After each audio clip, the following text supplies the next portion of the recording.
ദാവീദ് തൻ്റെ ജീവിതത്തിലൂടെ തിരിച്ചറിഞ്ഞ ദൈവത്തെക്കുറിച്ച് ഇങ്ങനെ പറയുകയാണ്. 16-ാം സങ്കീർത്തനം 5-ാം വാക്യം, the Lord is my portion, കർത്താവെൻ്റെ പങ്കാകുന്നു.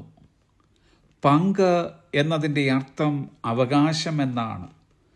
ഈ അവകാശത്തിൽ എല്ലാം അടങ്ങിയിട്ടുണ്ട്. ഇപ്പോൾ നമുക്ക് ആവശ്യമുള്ളതും ഭാവിയിൽ നമുക്കായി കരുതിയിട്ടുള്ളതും വരുവാനുള്ള ലോകത്തിൽ നമുക്ക് വേണ്ടി ഒരുക്കി വച്ചിരിക്കുന്നതും ഈ അവകാശത്തിലുണ്ട്.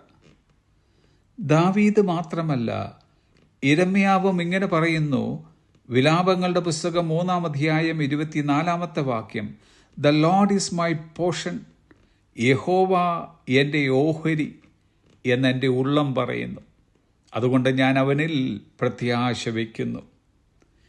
കർത്താവിൻ്റെ പങ്കാണ്, അവകാശമാണ്, ഓഹരിയാണ് എന്നൊക്കെ വേദപുസ്തകത്തിലെ ഭക്തന്മാർക്ക് പറയുവാൻ കഴിഞ്ഞിട്ടുണ്ടെങ്കിൽ നിശ്ചയമായും നാം സേവിക്കുന്ന നമ്മുടെ കർത്താവിനെക്കുറിച്ച് നമുക്കും ഇത് തന്നെയാണ് പറയുവാനുള്ളത്. സുരക്ഷിതത്വത്തിൻ്റെ ഉറവിടമായ, പരിപാലനത്തിൻ്റെ നിറകുടമായ, സകല അനുഗ്രഹത്തിൻ്റെയും സ്രോതസ്സായ, ഭാഗ്യകരമായ പ്രത്യാശയായ ഒരു അവകാശമാണ് നമുക്ക് നമ്മുടെ കർത്താവ്. ക്രിസ്തുയേശുവിൻ്റെ രക്തത്താൽ വീണ്ടെടുക്കപ്പെട്ട നാം ഓരോരുത്തരും ദൈവത്തിൻ്റെ മക്കൾ എന്ന പേരിന് യോഗ്യരാക്കപ്പെട്ടു എന്ന് മാത്രമല്ല, അവകാശികളുമായി തീർന്നു. ദൈവമക്കളുടെ അവകാശമത്രേ സകല നന്മയുടെയും ഉറവിടമായ കർത്താവിനെ ലഭിച്ചു എന്നത്.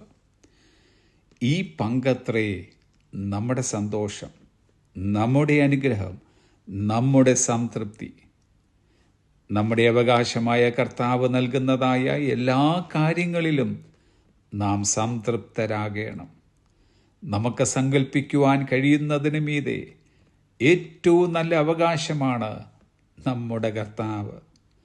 നമുക്ക് ലഭിച്ച കർത്താവ് എന്ന അവകാശത്തിൽ നാം സന്തോഷിക്കുകയും സംതൃപ്തരാകുകയും ചെയ്യുമ്പോൾ മറ്റൊരു മേച്ചൽപ്പുറം അന്വേഷിച്ച് നാം ഒരിടത്തും പോകുകയില്ല. ദൈവം തരുന്നതെന്തോ അത് നമുക്ക് വിലപ്പെട്ടതായിരിക്കും. ഇവിടെ സമൃദ്ധിയല്ല വിഷയം, ദൈവം തന്നതെന്തോ അതാണ് പ്രാധാന്യം. അല്പമായതായിരിക്കാം ദൈവം തന്നതെങ്കിലും അതിലൊരു മേന്മയുണ്ട്. തിരുവചനം പറയുന്നു, ദുഷ്ടന്മാർക്കുള്ള സമൃദ്ധിയേക്കാൾ നീതിമാനുള്ള അല്പം ഏറെ നല്ലത്. നാം ബുദ്ധിമുട്ട് അനുഭവിക്കുമ്പോഴും ശാരീരിക വേദനകളിൽ കൂടി കടന്നു പോകുമ്പോഴും ദൈവത്തിന് മാറ്റം സംഭവിക്കുന്നില്ല. അവിടുന്ന് അപ്പോഴും എപ്പോഴും നമ്മുടെ ഓഹരി തന്നെയാണ്. ആസാഫ് പറയുന്നു, 73-ാം സങ്കീർത്തനം 26-ാം വാക്യം, എൻ്റെ മാംസവും ഹൃദയവും ക്ഷയിച്ചു പോകുന്നു, എങ്കിലും ദൈവം എന്നേക്കും എൻ്റെ ഹൃദയത്തിൻ്റെ പാറയും എൻ്റെ ഓഹരിയുമാകുന്നു.